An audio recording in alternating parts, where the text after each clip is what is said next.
Entretien sur la pluralité des mondes, Bernard Le Bouillet de Fontenelle, 1686. Premier soir, que la Terre est une planète qui tourne sur elle-même et autour du Soleil.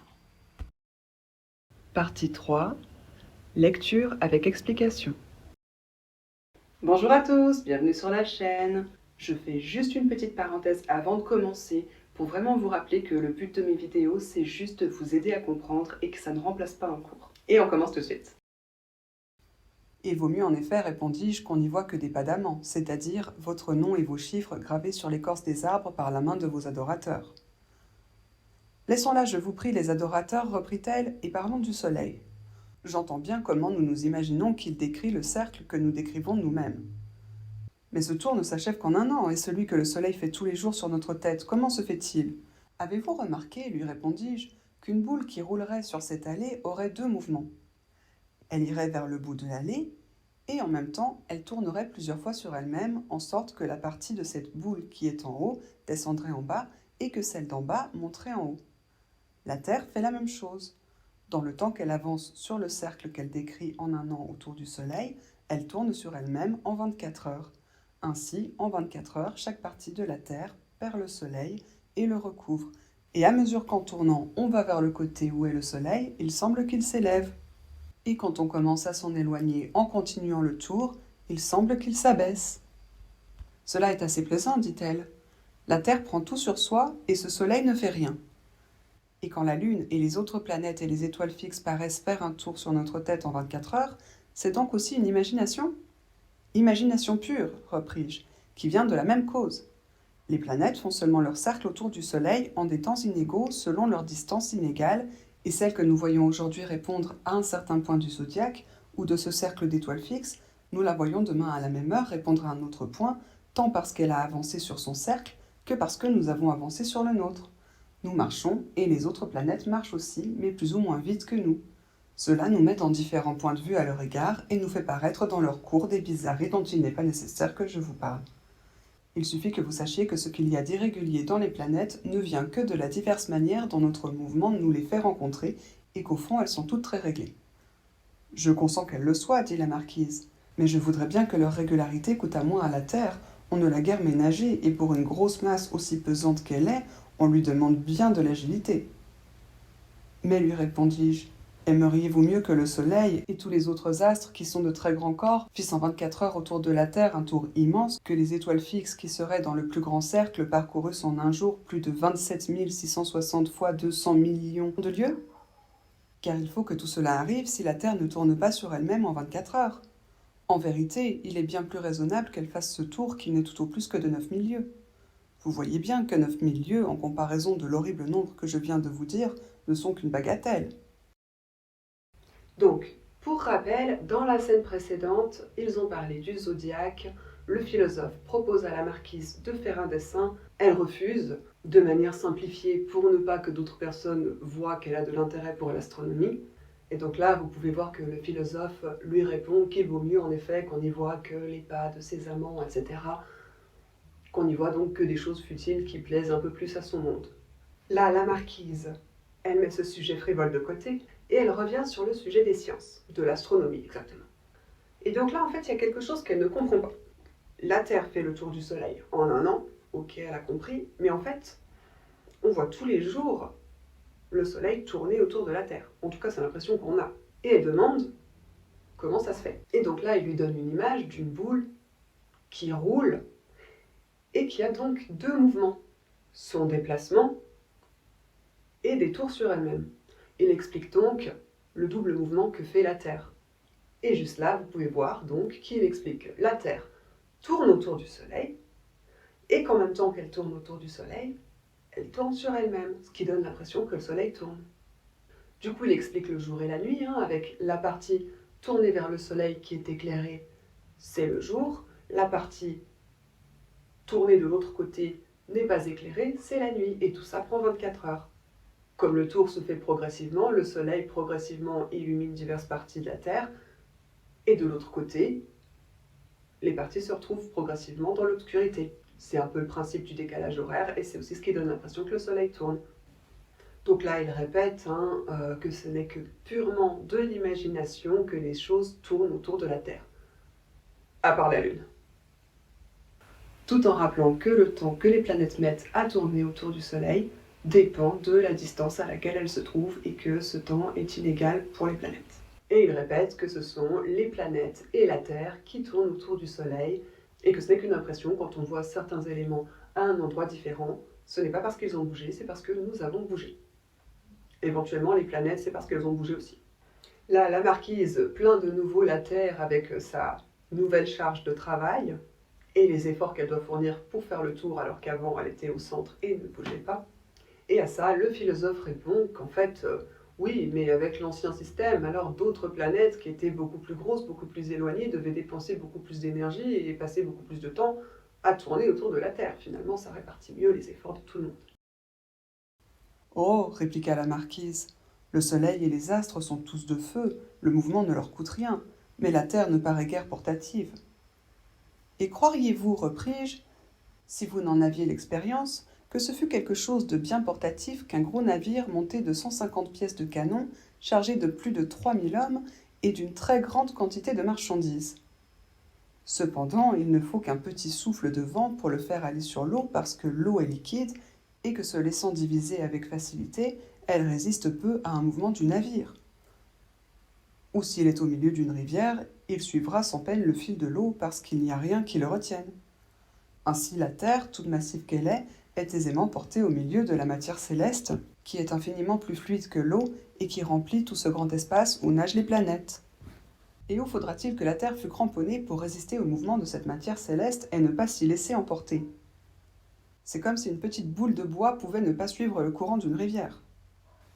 Mais, répliqua-t-elle encore, comment la Terre, avec tout son poids, se soutient-elle sur votre matière céleste qui doit être bien légère puisqu'elle est si fluide? Ce n'est pas à dire, répondis-je, que ce qui est fluide en soit plus léger. Que dites-vous de notre gros vaisseau qui, avec tout son poids, est plus léger que l'eau puisqu'il y surnage? Je ne veux plus vous dire rien, dit-elle comme en colère, tant que vous aurez le gros vaisseau. Mais m'assurez-vous bien qu'il n'y ait rien à craindre sur une pirouette aussi légère que vous me faites la terre?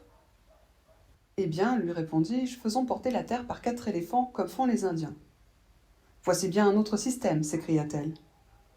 Du moins j'aime ces gens-là d'avoir pourvu à leur sûreté et fait de bons fondements, au lieu que nous autres coperniciens, nous sommes assez inconsidérés pour vouloir bien nager à l'aventure dans cette matière céleste. Je gage que si les Indiens savaient que la Terre fût le moins du monde en péril de se mouvoir, ils doubleraient les éléphants. Cela le mériterait bien, repris-je en riant de sa pensée. Il ne faut point s'épargner les éléphants pour dormir en assurance, et si vous en avez besoin pour cette nuit, nous en mettrons dans notre système autant qu'il vous plaira. Ensuite, nous les retrancherons peu à mesure que vous vous rassurerez. Sérieusement, reprit-elle, je ne crois pas dès à présent qu'il me soit fort nécessaire, et je me sens assez de courage pour oser tourner. Vous irez encore plus loin, répliquai-je. Vous tournerez avec plaisir, et vous vous ferez sur ce système des idées réjouissantes. Quelquefois, par exemple, je me figure que je suis suspendu en l'air et que j'y demeure sans mouvement pendant que la Terre tourne sous moi en 24 heures. Je vois passer sous mes yeux tous ces visages différents, les uns blancs, les autres noirs, les autres basanés, les autres olivâtres.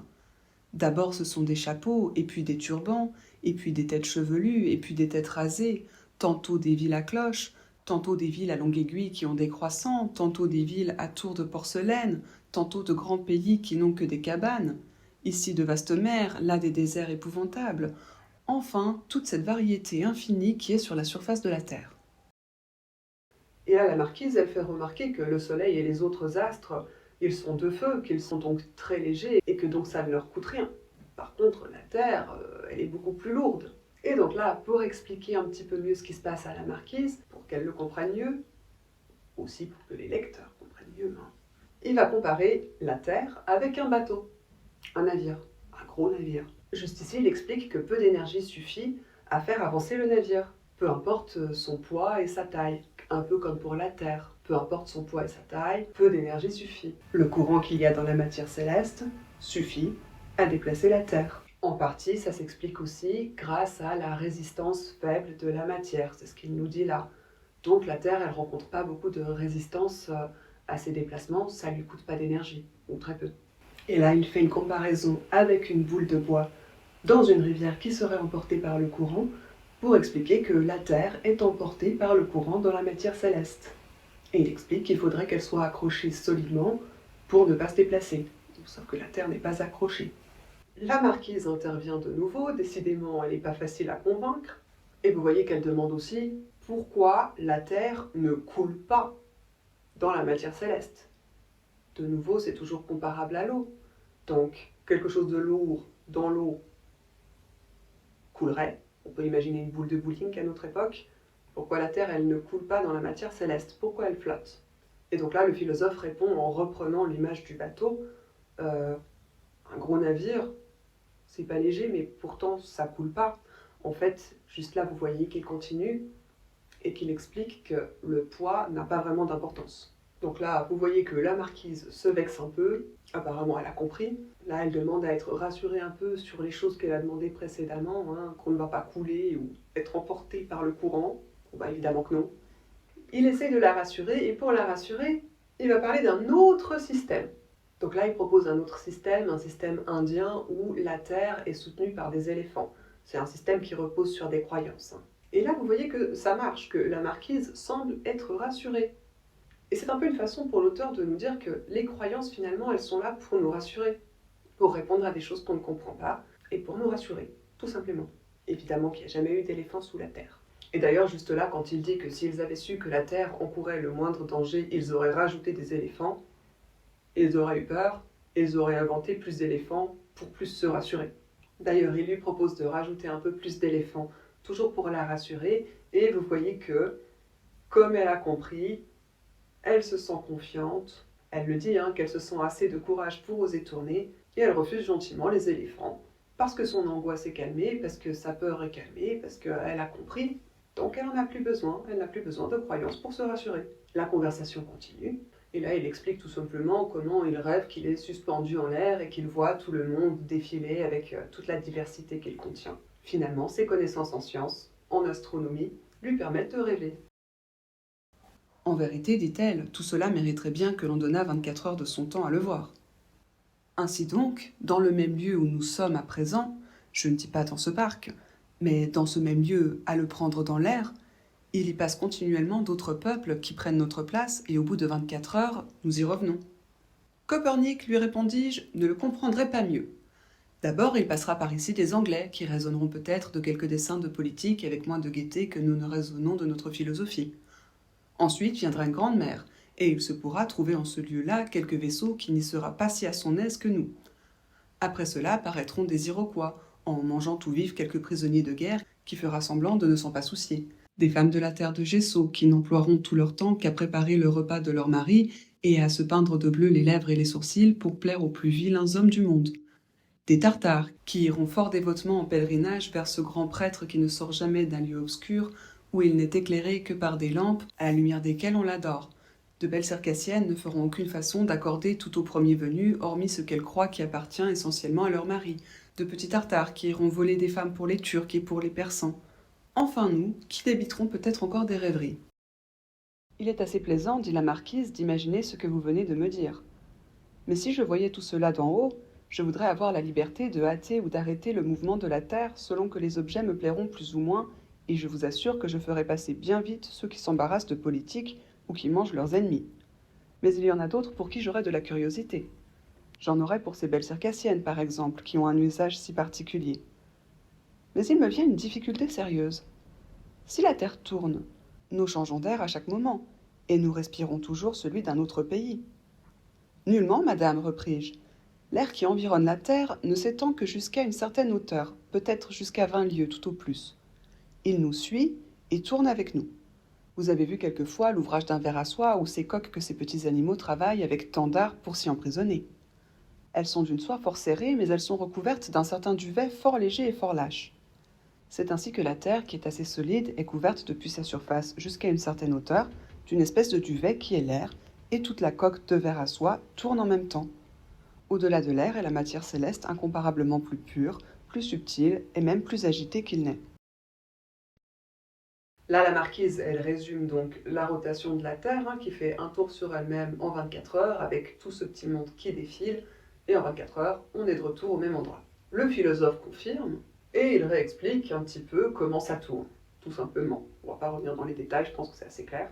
Donc cette petite conversation continue, toujours sur un ton un peu léger, où la marquise exprime que, pour sa part, si elle avait le choix, elle ferait avancer plus rapidement la rotation de la Terre, de sorte à ne pas trop s'attarder sur les sujets qui l'ennuient, tels que la politique ou le cannibalisme.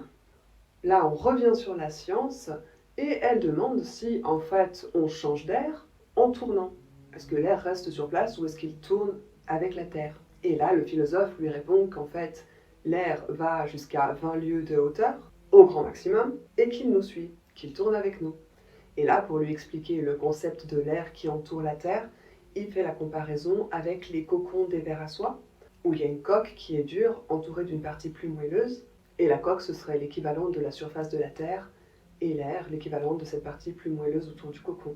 La Terre est donc emballée dans l'air, qui la suit lorsqu'elle tourne. Là, il nous explique qu'après l'air, on trouve ce qu'il appelle la matière céleste. Vous me présentez la Terre sous des idées bien méprisables, dit la marquise. C'est pourtant sur cette coque de verre à soie qu'il se fait de si grands travaux, de si grandes guerres, et qu'il règne de tous côtés une si grande agitation.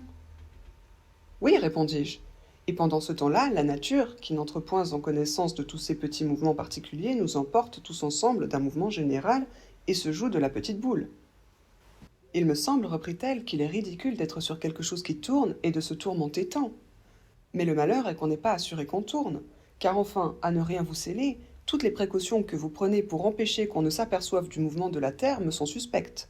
Est-il possible qu'il ne laissera pas quelques petites marques sensibles à laquelle on le reconnaisse? Les mouvements les plus naturels, répondis-je, et les plus ordinaires sont ceux qui se font le moins sentir. Cela est vrai jusque dans la morale.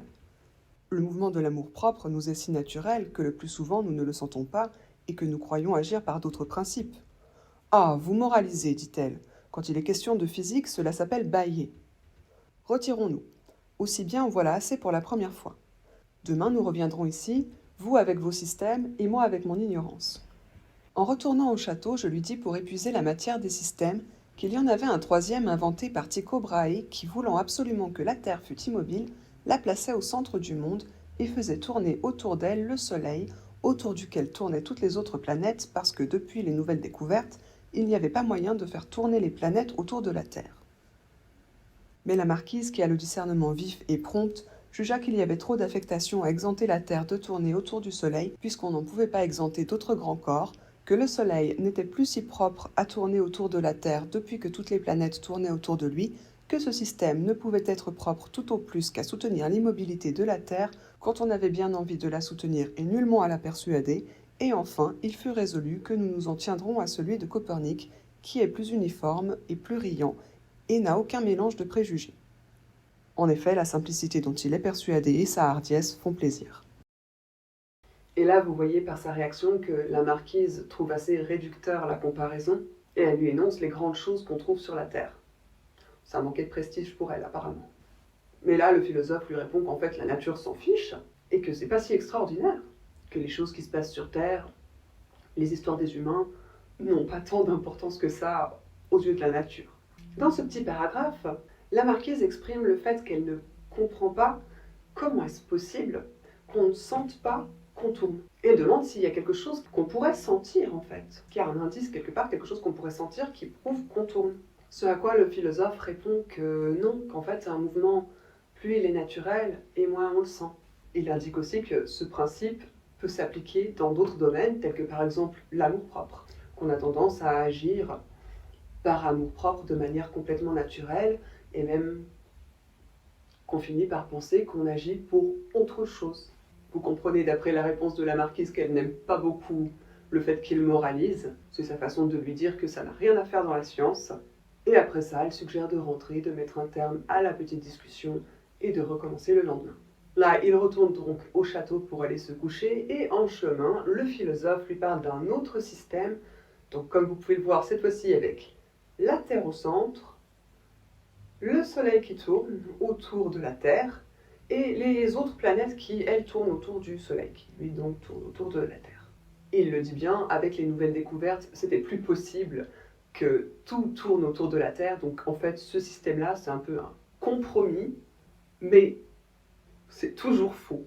C'est un peu une tentative désespérée de faire rentrer des cercles dans des carrés, d'expliquer les choses d'une manière qui ne sont pas justes, simplement parce que on a envie qu'elles soient d'une certaine manière différentes de ce qu'elles sont. D'ailleurs, dans la réponse de la marquise, vous pouvez le voir, hein, avec ces mots, elle dit que ça ressemble à une tentative de s'obstiner à garder la Terre au milieu et de tout faire tourner autour.